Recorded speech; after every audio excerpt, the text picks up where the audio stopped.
Terima kasih kepada Bapak Moderator. Yang pertama kami ucapkan selamat kepada Dr. Budi yang telah berkarya membuat buku, mudah-mudahan bermanfaat bagi kita semua. Monggo Bu Ova. Yang kedua, kita sama-sama berdoa Pak Budi, mudah-mudahan Pak Fulan tadi husnul khotimah. Lah nggak sakit, nggak butuh biaya, meninggal dalam keadaan sholat mengimami istrinya. Ya itu cerita ya Pak Budi ya. Tapi ada cerita juga Pak Budi, di Solo suami istri persis kejadiannya seperti tadi. Suaminya tiba-tiba kolaps, henti jantung, terus di CPR, namanya di CPR Pak Budi ya, diresusitasi, dikompresi. Alhamdulillah bisa nadinya berdenyut lagi, terus dibawa ke rumah sakit, dirawat, terus dikateterisasi. Ternyata 3 pembuluhnya buntu semua. Terus dioperasi bypass. Itu 4 tahun yang lalu dan saat ini masih hidup. Jadi itu betul-betul bermanfaat bagi keluarga tadi. Tak terduga itu loh Pak Budi. Sehingga kadang-kadang kita di masyarakat awam ini sebetulnya seperti apa sih yang tak terduga itu. Yang kedua, bisa nggak ya kira-kira kita ini punya target seperti paracetamol. Loh kok paracetamol, hubungannya apa? Kalau di setiap keluarga itu pasti kebanyakan punya obat paracetamol untuk menolong pertama kalau kita demam atau sakit kepala atau apa. Bisa enggak kita ini sebagai provider atau pelatih, setiap keluarga itu salah satu harus bisa melakukan BHD. Kira-kira Pak Budi punya bayangan ke sana enggak? Karena maaf ini saya sendiri sebagai pelatih di Sarjito. Kemarin saya melatih 3.000 petugas kesehatan di Sarjito, itu juga cukup kewalahan. Kewalahannya giliran dites yang bisa ya sekitar mungkin 70-80%. Tapi kita berharap sama-sama pelatih, semua masyarakat di sekitar kita itu satu keluarga, salah satu harus bisa BHD sehingga bisa menolong, seolah-olah analognya seperti paracetamol yang untuk mengobati rasa sakit. Mengapa Budi mungkin bisa di. Sekarang kalau Ibu dan Bapak sekalian kalau disebut mendadak itu mak betunduk gitu ya. Mak betunduk artinya kita tidak bisa memprediksi. Ya, tetapi memang ada, tapi Dr. Nah tadi sebut memang ada yang bisa kadang-kadang ini diprediksi. Seperti tadi saya sebut, orang yang dengan kemampuan memompanya kurang dari 30% kemampuan jantungnya. Ini resiko untuk henti jantung mendadak lebih tinggi. Orang dengan faktor resiko tadi, ibu keluarganya dia ternyata memang punya penyakit jantung koroner. Dia belum mengeluh, dia juga potensi untuk kena. Orang dengan hipertensi, dengan pernah serangan jantung, pernah dipasang stent, pernah di bypass gitu. Nah, ini juga dia lebih potensi dibanding orang yang tidak ada keluhan sama sekali. Tetapi satu lagi yang Ibu Bapak penting adalah usia koroner. Usia koroner ini yang tadi penting. Tapi pada usia muda bisa enggak? Bisa. Tadi yang usia muda adalah orang yang sering masih muda ini, masih umur belasan tahun atau 20-30 tahun begitu, dia sering gangguan aritmi namanya, gangguan irama. Sehingga kadang-kadang sering sinkop. Ini biasanya dia bawaan Ibu dan Bapak sekalian. Itu yang disebut kelainan listrik bawaan. Kalau saya kadang-kadang menerangkan ke orang awam, jadi jantung itu ada listriknya Ibu dan Bapak sekalian, listrik otomatik. Sani kalau takon, jam preso aja. Yang sakit ngendeke jantungnya? Mandek sih. Nggak bisa, karena ada listriknya itu otomatis dia bergerak. Nah otomatis itu Allah Maha Besar, itu ada generatornya. Generator di jantung itu ada generator utama dan generator serep. Tetapi kadang-kadang ada ngeyel, gitu. Listrik ke jantung ngeyel. Listrik yang harusnya serep dia mendahului utama. Ini yang bisa mencetuskan gangguan irama. Nah ini saat ini bisa dilakukan dan dia mudah terjadi henti jantung mendadak juga, dan itu bisa dihilangkan dengan tindakan di kita sudah bisa ya Dr. Nar, kita bisa dilakukan elektrofisiologi namanya, dicek yang konsleting di mana nih listriknya, itu bisa kita ablasi. Dan masih banyak lagi beberapa penyakit yang bisa dipredik dia lebih besar atau lebih berpotensi untuk jadi HJM. Dan ini bisanya ada beberapa obat untuk itu sesuai penyakitnya, tetapi minimal untuk jawaban pertanyaan yang kedua, benar. Dalam satu keluarga ada nggak yang punya parastamol? Tidak. Kalau saya harus semua keluarga berparastamol. Artinya apa? Harus bisa resitasi semua. Ya kalau di rumah sama suami atau istrinya, sama ponakannya saja, ponakannya harus bisa. Jadi target kita mestinya semua keluarga, semua kita harus bisa. Ada yang nggak bisa, ya kalau yang punya handicap tangannya nggak ada, resusitasinya nggak, mungkin nanti kita butuh apa kita bikin resusitasi pakai kaki ya, untuk para yang penderita cacat, ya itu mungkin ada, sehingga orang cacat tidak boleh resusitasi kan gitu. Saat ini yang ada adalah resusitasi dengan tangan. Nah, apakah nanti bayi nanti juga ada resusitasinya sendiri? Resusitasi bayi itu dengan jari, itu yang neonatus, terus kemudian ada dengan ibu jari, ada yang dengan jari itu untuk anak-anak baru lahir dan sebagainya. Itu ada tekniknya tersendiri. Sehingga kalau di sini saya membicarakan adalah resusitasi atau pijat jantung luar atau kompresi yang bisa dilakukan oleh awam pada dewasa. Mungkin itu, Dokter? Mungkin langsung kita diskusi aja ya, Dokter Budi ya. Monggo kalau dari bapak-bapak, ibu-ibu, teman-teman semua kalau ada pertanyaan yang kejadian di masyarakat, monggo saya turi, kalau ada pertanyaan bisa langsung ke Dokter Budi. Monggo Bapak. Itu kan semua orang berpotensi ya Pak ya mengalami HJM ini. Itu potensinya itu berapa persen lebih besar? Kemudian apa sih yang tindakan pencegahan yang bisa kami lakukan? Terus yang kedua, masyarakat pada umumnya itu sifatnya berbeda-beda ya Pak, gitu kan. Mungkin kita sudah berniat baik ingin membantu seperti itu dengan melakukan tadi bertahapnya dari identifikasi sampai berbagai hal gitu kan. Mungkin saya seperti orang awam yang pada umumnya orang bilang ini nggak ngerti medis ini gitu, mau menangani gitu kan. Kita sudah berusaha, mungkin tadi ada kemungkinan yang tidak bisa tertolong seperti itu. Terkadang kita takut untuk melakukan tindakan bantuan BHD tadi gitu Pak, karena takut dianggap yang seharusnya mungkin takut dianggap ini penyebab parah itu gara-gara kita seperti itu Pak. Nah terus tadi kan ada tahapannya Pak. Maaf ini pertanyaan sangat mendasar. Tadi ada tahapannya yang fase 0 sampai 4 menit itu sebaiknya pakai ini Pak ya, kejut listrik itu gitu. Terus yang untuk di atas 4 menit itu dengan kompresi dada itu pas ketika dia terjadi HJM itu bisa langsung saja, nggak perlu nunggu 4 menit gitu kan Pak, langsung saja kita bisa melakukannya. Sekian Pak, terima kasih. Assalamualaikum warahmatullahi wabarakatuh. Tadi di dalam pertolongan pertama Bapak Dokter menyampaikan ditelentangkan, ditaruh di tempat yang keras. Itu kan sering kejadian juga tidak tahu Pak kapan di mana gitu bencana. Itu yang pertama. Kemudian yang kedua, apakah tadi sudah ditanyakan juga ada kan pencegahan atau mungkin tanda-tanda awal yang menyertai akan terjadinya HJM itu Pak? Karena sok-sok gitu misalkan deg-degan, sok-sok takoni ini ya orang ngerti, sok-sok orang ngaku niku kan orang tertentu, sok-sok juga is munggah-munggah ora kok ya mung kesel tok itu. Makasih Pak. Assalamualaikum warahmatullahi wabarakatuh. Dari Mbak Windy ya. Ya, saya juga awam kalau masalah dari fakultas mana? Teknik apa? Oh, saya juga awam kalau disuruh untuk teknik kimia. Sebenarnya kita awam dilihat dari apa dulu ya, medis Anda awam setuju.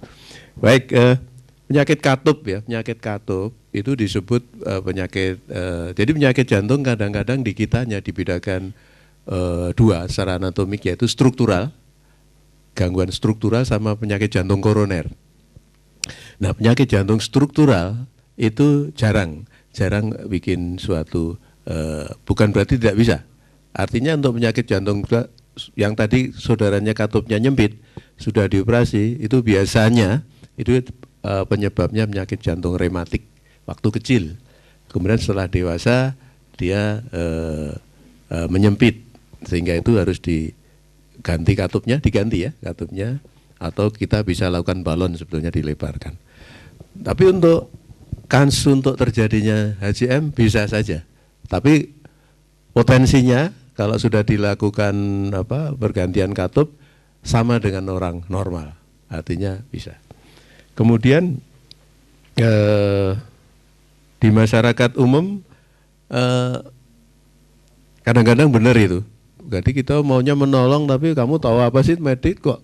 Jangan-jangan tadinya henti jantung masih ada gasping tadi, kayak menengkur, begitu aneurisasi malah kok enggak gasping lagi. Wah ini Anda yang bikin meninggal ini malah itu.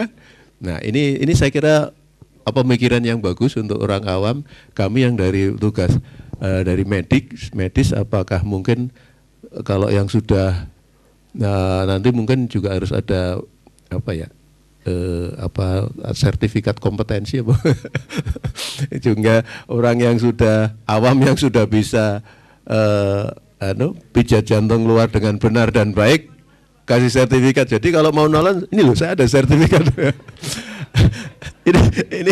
ini tapi menarik untuk didiskusikan nanti Dokter Nahar. Ini saya kira menarik ini. Artinya kalau orang awam ada henti jantung terus dia mau pijat, kamu nggak boleh sama keluarganya, bisa jadi itu ya. Ya, bisa jadi itu ya. Tapi ini suatu masukan buat kita. Tetapi kita sebelum ada tadi masalah kompetensi dan sebagainya, saya kira kita itu tadi dengan secara panggilan bahwa saya bisa menolong ini. Ya. Nah, caranya mungkin secara teknis begini. Anda kan cek, oh ya ini henti jantung. Ya, yang tadi yang kira bapaknya atau saudaranya tolong panggil, minta tolong ya, tolong panggil bantuan ke 118 atau bantuan medik. Terus Anda kembali situ Anda pijet, ya, resusitasi. Nah, tapi kadang-kadang tadi yang sudah kita pijet, sudah ditolong, ya kalau hidup terima kasih ya Mbak Winnie gitu. Tapi kalau meninggal, tak tuntut kamu Mbak Winnie. ini saya kira penting ini. Terima kasih masukannya. Kemudian untuk betul ya tahapan tadi adalah tahapan secara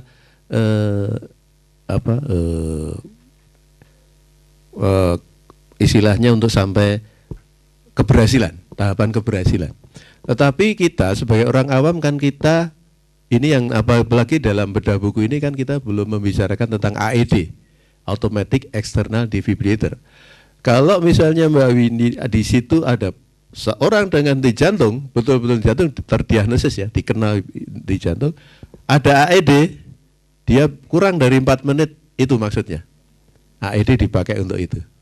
Tetapi kalau tidak ada AED, setuju, begitu henti jantung, tidak usah peduli menitnya, langsung dikompresi, pijat jantung luar. Saya kira sudah jawab ya. Untuk yang berikut, Pak Sabari, ya, Pak Sabari. Terima kasih Pak Sabari. Ini awam betul dari. Tapi kalau masalah irigasi saya lebih awam dari Bapak ya. Pak Sabari menyatakan kalau ada henti jantung diletakkan di tempat yang keras. Maksudnya keras itu begini Pak. Jadi misalnya dia henti jantung di tempat tidur, Bapak tidak boleh kompresi di tempat tidur. Kenapa? Karena waktu kita kompresi, apalagi spring bed, mentul ke sana, jantung tidak tergencet, Pak. Jadi kompresi kita itu dikandung maksud mengganti jantung memompa. Nah, kalau kita kompresi dadanya ini melengkung ke sana, seperti lekuk tubuh iklan-iklan spring bed itu malah nggak baik. Nah, kalau kita tidak mungkin mengangkat si korban itu ke bawah di lantai, di rumah sakit pun disediakan pakai papan, apa bahasa Jawa diselorok ke di bawahnya itu, dilemei, di bawah alas yang keras Pak, di belakangnya punggung. Nah kemudian kita naik ke atas kita kompresi. Jadi tidak bisa kompresi atau hasilnya tidak akan baik kompresi di tempat yang empuk. Kalau mau empuk, ojo HJM gitu ya. HJM dikompresi harus yang keras. Gitu aja Pak Sabari. Yang kedua ada? Ya. Pencegahan. Oh pencegahan. Pencegahan yang tadi Pak, yang potensi untuk HJM pencegahannya ya diobati potensinya itu. Tidak bisa, belum ada obat yang mencegah supaya tidak HJM. Tetapi kalau alat ada, Pak. Orang yang sering berpengalaman HJM, orang yang sering berpengalaman mati suri itu ada loh Ibu. Ini. Jadi dia sering HJM, ditolong hidup. HJM lagi tolong hidup. Itu dipasang namanya AICD, automatic external defibrillation, ya, automatic dipasang di sini AICD, jadi dipasang di sini. Kalau dia alat itu, dia akan mendeteksi, oh ini inti jantung, dia akan kejut listrik. Nah itu, jadi tapi saya berharap Ibu Darman tidak usah pakai alat itu, karena berarti pengalaman HJM nanti Pak. Saya kira itu ya Pak Safari. Ya. Pak Panitia tadi mana ya? Berapa menit kita ya?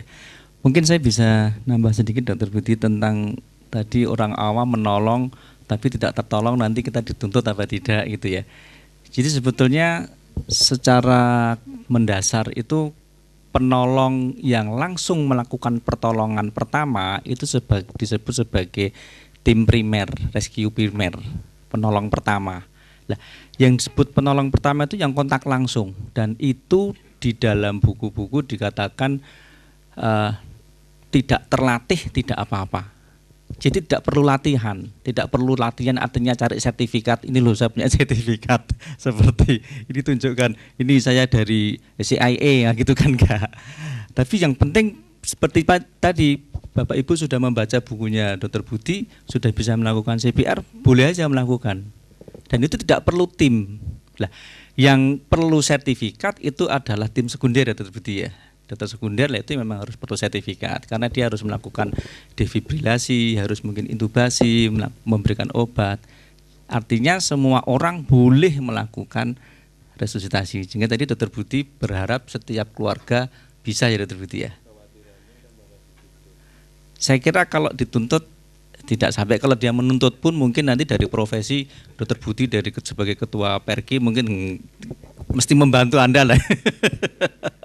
Yang kedua tadi Pak Budi tentang di mana diletakkan alat tempat keras, itu memang maaf mungkin kita mengartikannya keistimewaan kita sebagai manusia ciptaan Allah itu, jantung sudah diletakkan di antara dua tulang yang keras, tulang belakang, corpus vertebrae sama tulang dada. Lah sehingga kalau tulang dadanya itu dikompresi oleh yang diajarkan Dokter Budi tadi, kalau alasnya lentur, ya tulang belakangnya ikut turun sehingga tidak jadi dipencet gitu. Tapi kalau tulang belakangnya itu statis, tulang dadanya dipijet ke bawah, nanti jantungnya akan kempet. Jadi tujuannya dikompresi itu untuk mengganti pompa ya, sehingga dia apa istilahnya, kempet. Jadi kalau seperti ini jantung dipencet dari atas, kan ini menjadi, nanti dilepas, ya relaksasi ya, sehingga nanti dia akan memompa, sehingga itu sebagai pengganti pompa ya Pak Budi ya. Jadi yang disebut sebagai jantung henti mendadak karena dia tidak memompa mendadak, tidak bisa memompa mendadak. Mungkin ada satu pertanyaan lagi. Monggo silakan Bapak. Kan tapi tidak dipompa, tapi terus kemudian saya dihentikan berapa menit itu, kemudian saya disuruh berdiri, kemudian saya dipukul mukanya, kemudian supaya mungkin barangkali biar sadar saya, kemudian apakah ini karena saya nadinya yang berhenti ataukah jantung saya yang sudah berhenti mendadak. Kemudian bagaimana saya sikap selanjutnya untuk mengatasi hal seperti ini, karena pada waktu itu kan saya pas olahraga bulu tangkis. Sekian, terima kasih. Ada nadi, tidak sadar, tidak napas. Kalau Bapak hilang kesadaran tak bisa napas, bukan HCM. Mungkin kayak orang stroke bisa, atau TIA. TIA itu gangguan stroke sementara. Karena ada sumbatan nggak sadar jatuh bisa. Tetapi ada HCM kadang-kadang karena dia jatuh nggak sadar, nggak ada pompa kan, bantu nggak memompa, aliran darah berhenti, dia jatuh. Begitu jatuh itu listriknya connect lagi. Yang tadi yang pacu jantung utamanya yang memimpin lagi, dia bangun sendiri. Itu bisa. Sehingga ada suatu, mungkin Ibu dan Bapak pernah dengar atau pernah melihat zaman dulu, atau di medis pun juga ada, orang dengan henti jantung dipukul dadanya. Dek gitu kan. Itu kalau menurut evidence base-nya itu 2B namanya, Pak. 2B itu artinya banyak pakar yang tidak sependapat, tapi sedikit pakar yang setuju. Artinya kadang-kadang seperti itu, jatuh itu ibaratnya seperti dipukul, dia bisa bangun sendiri, gangguan listriknya itu. Tapi itu suatu yang dan sekarang sudah mulai banyak ditinggalkan untuk yang dipukul itu, karena seperti tadi tanyaan dari Mbak Windy tadi, udah di jantung dipukul, ya nek tangi nek ora, wong mati nek mergo mbok pukul. Iya kan? Seperti itu, Pak. Nah, saya sarankan untuk Bapak mesti dicari. Kenapa Bapak itu ada riwayat pingsan itu apa? Itu ternyata termasuk dari jantungnya, nanti bisa datang ke dokter nahar untuk dicek misalnya treadmill atau cek EKG, kemudian di echo dan sebagainya, Pak, untuk dilihat ejection fraction-nya.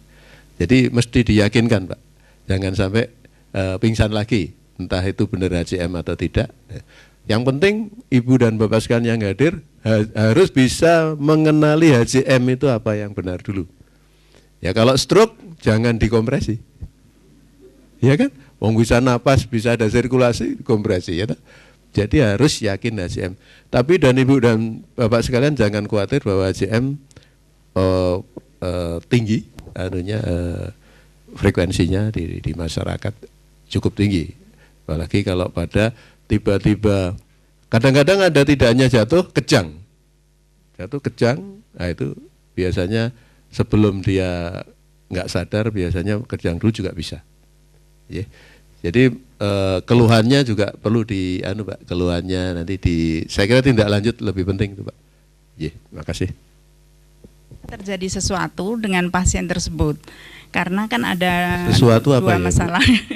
Ya gimana ya, atau HCM ada tanda-tanda seperti tadi misalnya, karena juga ada katup jantungnya, ada menderita katup jantung begitu, Dok.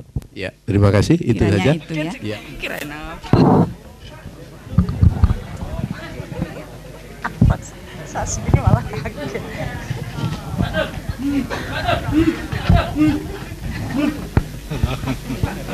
Kirain.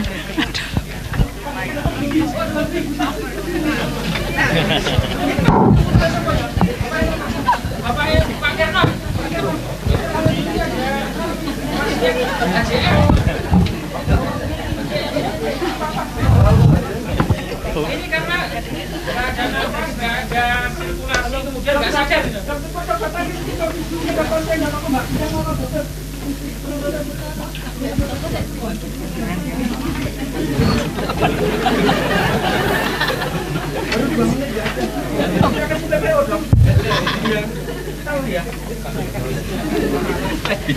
Pepe, menyukai Pepe.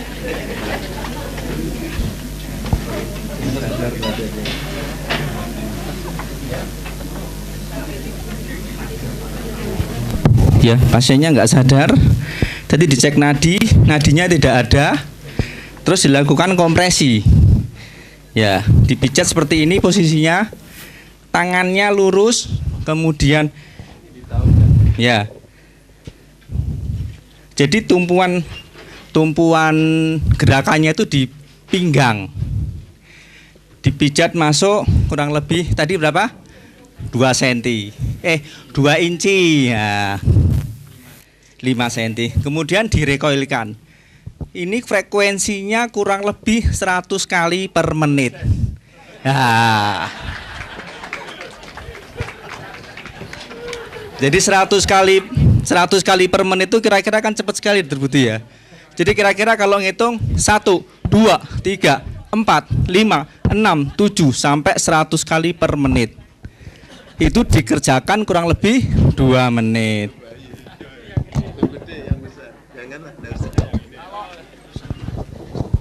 Kalau bayi memang modelnya agak lain. Mungkin nanti kita dengan 2 jari begini, dua tangan kita sebagai landasan punggung, dipijat begini. 1, 2, 3, 4, 5 gitu. Atau kalau dia posisinya tidur dengan kedua ujung jari kita. Ini kalau memang dia masih neonatus ya, masih kurang lebih dari 1. Ya. Kalau dengan 2 nanti selesai nanti. Kemeriak tadi itu. Ya. Terima kasih Pak Dr. Nahar dan Pak Dul. Wah, inilah bisa seperti ini, Pak. Jadi dia datang kemudian jatuh betul, dan kesalahannya apa tadi? Dikasih PPO minyak angin, salah. Harusnya dia panggil dulu, Pak, nggak ada nafas, cek nadi, nggak ada nadi, kompresi. Itu yang harus dikerjakan oleh Ibu dan Pak sekalian. Tadi sudah betul Pak manggil, tapi kesalahannya manggil apa kesalahannya? Wong urung yakin bolos HJM kok wis manggil saya. Jadi harusnya tadi Dr. Nahar, ini orang awam ya, tadi cek betul HJM apa enggak. Oh HJM Pak, minta tolong beliau untuk manggil saya gitu. Sehingga saya datang dengan tim lengkap untuk ACLS. Nah kebetulan saya dekat tadi, saya nggak bawa apa-apa, saya langsung cek nadi, kompresi. Alhamdulillah Pak Dul selamat. Terima kasih Pak Dul sekali lagi. Tapi yang lebih betul lagi, yang melihat pertama kali dia harus bisa melakukan. Jadi dia cek, gitu ya. Kalau nggak ada nadinya, langsung dilakukan kompresi seperti yang dicontohkan Dr. Budi tadi. Mungkin itu. Ya. Terima kasih. Saya kembalikan ke pembawa acara. Baiklah Bapak Ibu sekalian, terima kasih atas atensi dari Bapak Ibu sekalian juga pada sesi yang pertama ini. Kami tidak akan menyimpulkan, hanya ingin menyampaikan, mengingatkan kembali pada Bapak Ibu sekalian bahwa ketika kita mendapati ada saudara kita yang mengalami henti jantung mendadak, maka harus kita pastikan bahwa itu adalah henti jantung mendadak, di mana ada 3 syarat kehidupan yang nggak ada di situ, yakni tidak sadar, kemudian tidak ada nafas, dan tidak ada aliran darah atau denyut nadi ya, dengan memeriksa daripada pembuluh nadinya. Dengan kita melihat seperti itu, maka bukan diberi PPO atau diberi yang lain-lain, tetapi justru kita harus melakukan yang namanya pijat jantung luar. Dan Bapak Ibu sudah diberikan contohnya, baik untuk orang tua maupun untuk neonatus, untuk bayi. Mudah-mudahan Bapak Ibu mendapatkan keterampilan ya.